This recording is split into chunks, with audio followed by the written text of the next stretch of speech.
সুপ্রিয় শিক্ষার্থী বন্ধুরা, আসসালামু আলাইকুম। প্রথমেই এম.এস. শামীম চ্যানেলের পক্ষ থেকে সবাইকে স্বাগত। আজ পঞ্চম শ্রেণী 2026 সালের গণিত বইয়ের 163 পৃষ্ঠার সমাধান দেওয়া হলো। আশা করি ভালো লাগবে। তো 163 পৃষ্ঠায় আছে দেখি পারি কি না। নিচের চিত্রের অনুরূপ 2টি করে চিত্র আঁকি। এখন নিচে এই একটা চিত্র, এই একটা চিত্র দেওয়া আছে।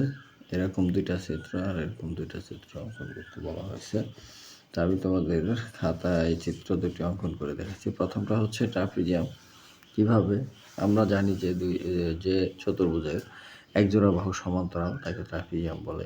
এইটার এই একজোড়া বাহু পরস্পর সমান্তরাল, তাহলে এটা হচ্ছে ট্রাপিজিয়াম। আর এটা হচ্ছে সামান্তরিক, যে 2 জোড়া বাহু সমান্তরাল। এই এক জোড়া, আবার এই এক জোড়া বাহু পরস্পর সমান্তরাল, এটা হচ্ছে সামান্তরিক। তো 2টা ট্রাপিজিয়াম, 2টা সামান্তরিক অঙ্কন করে দেখাচ্ছি। আমরা এই স্কেল দিয়ে 2টা চিত্র অঙ্কন করতে পারি। প্রথমে এখানে যদি এটা কত সেন্টিমিটার নেব, 1 থেকে 6 অর্থাৎ 5 সেন্টিমিটার। এখান থেকে না, এখান থেকে নিলাম। আর এইখান থেকেই এখান থেকে এই যে এটা নিলাম 5। এখানে 2টা যোগ করে দিই। এই যে একটা ট্রাপিজিয়াম হয়ে গেল। এই যে একটা ট্রাপিজিয়াম। আবার এখানে যদি আমরা একটু ছোট করে নিই, যে 1 থেকে 4 অর্থাৎ 3 সেন্টিমিটার, আর এটা 0 থেকে 6 এতটুকু নেই। তারপর এই 2টা যোগ করে দিলাম। আর এই হচ্ছে যোগ করে দিলাম। তাহলে 2টা চিত্র হয়ে গেল ট্রাপিজিয়াম। এটা একটা ট্রাপিজিয়াম, এটা একটা ট্রাপিজিয়াম। আর এরপরে আছে হচ্ছে সামান্তরিক। 2টা সামান্তরিক অঙ্কন করি। এই স্কেল দিয়ে আমরা 2টা সামান্তরিক অঙ্কন করতে পারি। কীভাবে? যে এখানে যদি আমরা এভাবে দেই, যে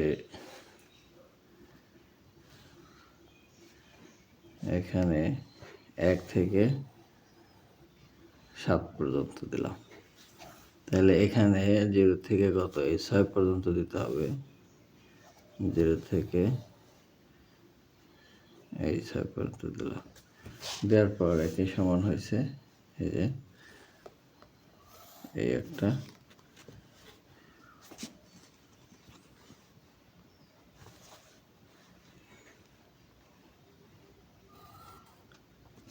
এই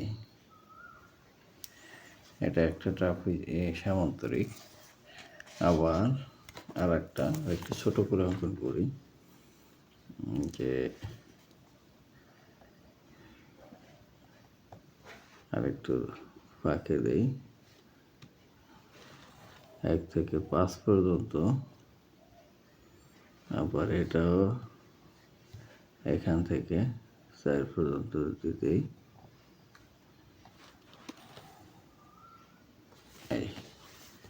এবার এই 2টা যোগ করে দেই।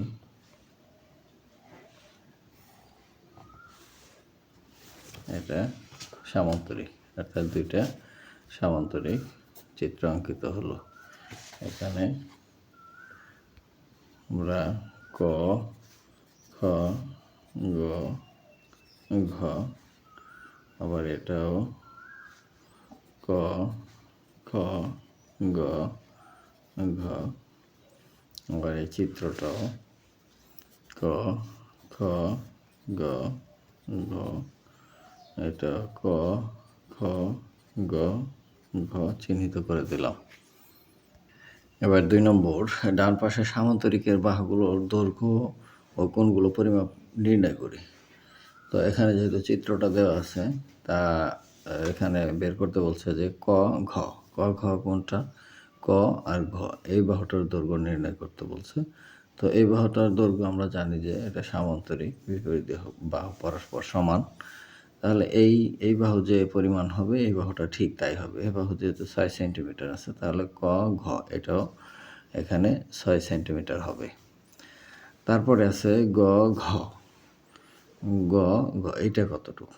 এইটা হচ্ছে এই বাহুর সমান হবে। এই সামুদ্রিক বিপরীত বাহুগুলো পরস্পর সমান এবং সমান্তরাল। তাহলে এই বাহু সমান এই বাহু, তাহলে এটা কত? 4 সেন্টিমিটার। তাহলে এটাও 4 সেন্টিমিটার হবে। এটা হচ্ছে 6 সেন্টিমিটার, এটা 4। তারপরে কোণ ক ড্যাশ ডিগ্রি, কোণ ক কোণটা এইটা, এই কোণটা কত? যেহেতু আমাদের এই কোণটা বের করা যাবে, একটা কোণ দিয়ে দিছে, এইটা যদি 70 ডিগ্রি হয় এইটাও 70 ডিগ্রি, আবার এটা যদি 70 ডিগ্রি হয় এইটা এই এটা আর এটা সহ 180 ডিগ্রি হবে। তো 180 ডিগ্রি থেকে যদি 70 ডিগ্রি যায় তাহলে থাকে 110 ডিগ্রি, এটা হবে 110 ডিগ্রি। তাহলে ক হবে কত? 110 ডিগ্রি। এটা 110 ডিগ্রি হলে এটাও 110 ডিগ্রি, অর্থাৎ 180 থেকে 70 বিয়োগ, তাহলে কত? 110 ডিগ্রি। এটা 110 ডিগ্রি। আবার কোণ ঘ, এইটা কত? এইটা হলো 70 ডিগ্রি, এটা যা হবে এটা তাই হবে, এটা 70 ডিগ্রি। এই ছিল 2 নম্বর। এবার 3 নম্বরে ডান পাশের চিত্রের ঘ অঙ্গ বাহু এবং খ ছ বাহুর উপর লম্বগুলো শনাক্ত করি। ঘ অঙ্গ বলতে হচ্ছে এই বাহুর উপর যে লম্ব হয়েছে সেই লম্বগুলো শনাক্ত করি আগে। ঘ অঙ্গর উপরে লম্ব হইল গ ঘ, এটা হচ্ছে গ ঘ। আবার চ অঙ্গ, চ অঙ্গ এইটা হচ্ছে লম্ব এইটার উপরে, তাহলে 2টা লম্ব, এই একটা লম্ব এই একটা লম্ব এটার উপরে। আবার খ ছ বাহুর উপর লম্বগুলো, খ ছ কোনটা? খ এবং ছ হলো এইটার উপরে লম্ব হইল ক খ, ক খ, এইটা হচ্ছে লম্ব এই বাহুর উপরে। আবার এইটা হচ্ছে লম্ব এই বাহুর উপরে, বর্গীয় জ ছ, বর্গীয় জ ছ। তাহলে এখানে 4টা লম্ব আমরা পেলাম। এইটা হচ্ছে এটার উপরে লম্ব, আবার এইটা হচ্ছে এটার উপরে লম্ব, আবার এইটা হচ্ছে এটার উপরে লম্ব, এইটা হচ্ছে এটার উপরে লম্ব, আমরা 4টা পেয়ে গেলাম। এরপরে 4 নম্বর, নিচের ডান পাশের চতুর্ভুজাকার চিত্র ক খ গ ঘ লক্ষ্য করি এবং নিচের প্রশ্নগুলোর উত্তর দিই। এখানে প্রথমেই আছে ক নম্বরের চিত্র, চতুর্ভুজগুলোর নাম লিখি। এই ক নম্বরের চিত্রটা যেহেতু এই বাহু এই বাহু এই বাহু সমান, তাহলে সামান্তরিক, এটা একটা সামান্তরিক কিন্তু প্রত্যেক বাহুর দৈর্ঘ্য সমান, তাই এটার নাম হচ্ছে রম্বস, এটার নাম রম্বস। তারপরে খ নম্বর এটা একটা আয়ত, কারণ দৈর্ঘ্য বড় প্রস্থ ছোট, তাহলে এটা হচ্ছে আয়ত।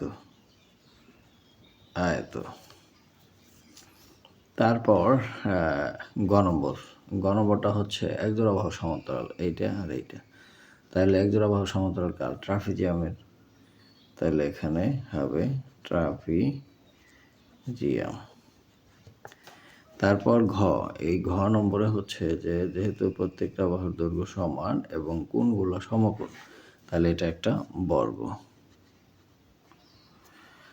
আর অঙ্গ নম্বরে যেহেতু বিপরীত বাহুগুলো পরস্পর সমান এবং সমান্তরাল, অর্থাৎ 2 জোড়া বাহু সমান্তরাল, 1 জোড়া 2 জোড়া, 2 জোড়া বাহু সমান্তরাল, তাহলে এটা একটা সামান্তরিক।